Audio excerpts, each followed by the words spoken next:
Halo pemirsa GPR TV dari Sabang sampai Merauke dari Biangas hingga Pulau Rote. Kembali lagi bersama saya Mona Azharinisak dalam program dari redaksi Kominfo Newsroom. Pemirsa, kali ini dari redaksi Kominfo Newsroom akan membahas dengan berbagai informasi, khususnya informasi yang sedang hangat di Indonesia saat ini, varian Omikron. Tentunya dalam program kali ini, dalam episode kali ini kita sudah bersama dengan Dirjen IKP Kementerian Komunikasi dan Informatika Republik Indonesia, Bapak Usman Kansong. Assalamualaikum, salam sehat Pak.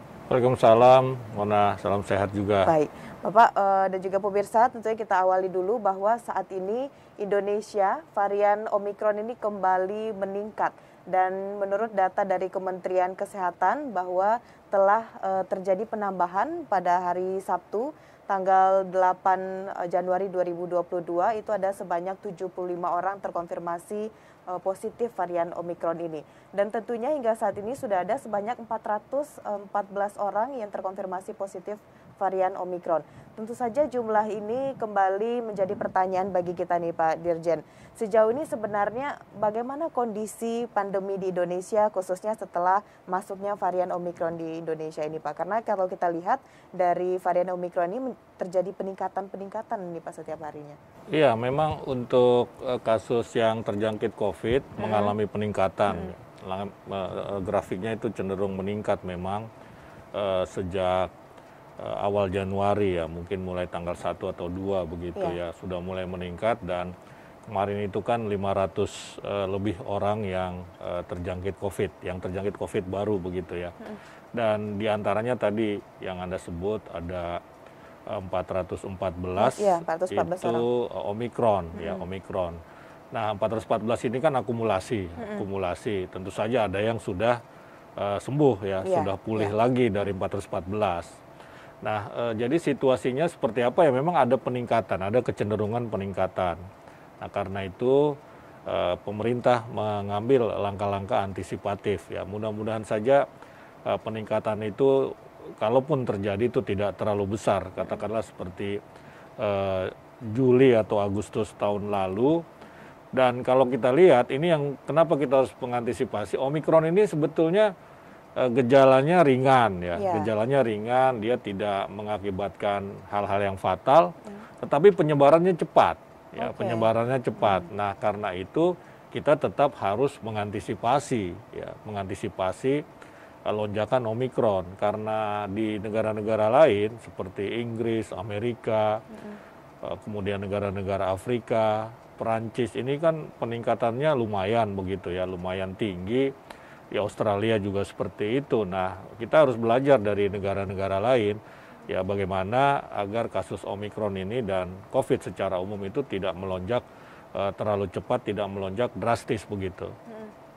Oke, berarti ini gejalanya ringan tapi penyebarannya cepat begitu Pak ya? Iya, ya gejalanya ringan memang dan tidak mengakibatkan kematian lah ya.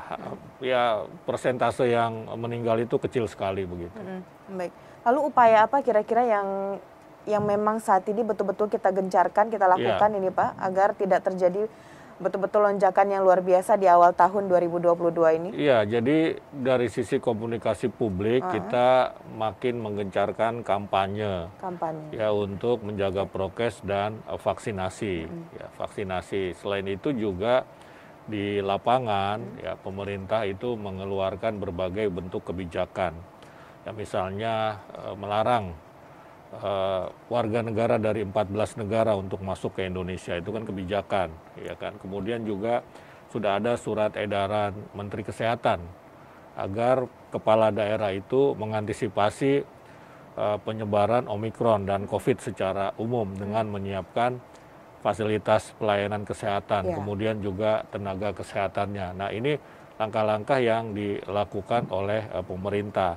Di lapangan juga pemerintah tentu saja mempercepat vaksinasi. Sekarang ini sasarannya itu anak-anak misalnya. Kemudian juga kelompok masyarakat lain yang belum divaksinasi. Sudah ada surat Inmendagri juga atau surat edaran Mendagri agar pemerintah daerah yang angka vaksinasi dosis pertamanya belum sampai 70% itu segera mencapai angka 70%. Nah ini kebijakan-kebijakan. Artinya ada 2 serangan lah ya, serangan udara itu lewat komunikasi publik, lewat kampanye, orang untuk menjaga prokes dan segera divaksinasi, dan serangan daratnya itu tadi dengan kebijakan-kebijakan tadi itu begitu. Vaksin. Berarti memang ini harus dilakukan karena kalau tidak takutnya ada gelombang ketiga begitu ya Pak ya? Iya, kita tidak berharap gelombang ketiga itu terjadi, dan itu tidak akan terjadi kalau kita disiplin menjaga prokes dan kemudian ya segera divaksinasi, ya dosis lengkap lah segera begitu. Kalau yang belum dosis pertama apalagi ya harus segera dosis pertama, karena sudah terbukti vaksinasi ini mengurangi fatalitas. Ya, mengurangi dampak-dampak fatal ketika kita terjangkit COVID. Nah, tetapi vaksin saja sebetulnya tidak cukup, tetap harus jaga prokes. Contohnya di negara-negara Eropa itu kan tingkat vaksinasinya sangat tinggi, ya, tetapi berkembang juga seperti Inggris, Perancis, bahkan Amerika. Ini vaksinasinya ini kan sudah tinggi, ya, tetapi karena abai dengan prokes maka berjangkit lagi, gitu. Jadi atau sebaliknya, ada negara yang prokesnya ketat, misalkan seringkali lockdown, tapi abai vaksinasi, itu juga kena, seperti Australia misalnya sekarang ini kena. Nah, karena itu kombinasi antara prokes dan vaksin ini harus terus kita kampanyekan dan harus terus kita lakukan, kita jaga. Ya, saya setuju nih Pak Dirjen. Berarti kalau vaksinasi harus digencarkan, jangan lupa prokesnya gitu ya. Protokol kesehatannya maju, jangan lupa vaksinnya gitu ya Pak. Baik, intinya memang kita memang harus lebih menggencarkan lagi serangan udara tadi yang disampaikan oleh Pak Dirjen, dan juga kebijakan di lapangan gitu. Baik Pak Dirjen, nanti kita akan bahas lagi sebenarnya seperti apa efektivitas dari vaksinasi booster ini terhadap varian Omikron. Dan pemirsa tetap di Kominfo Newsroom.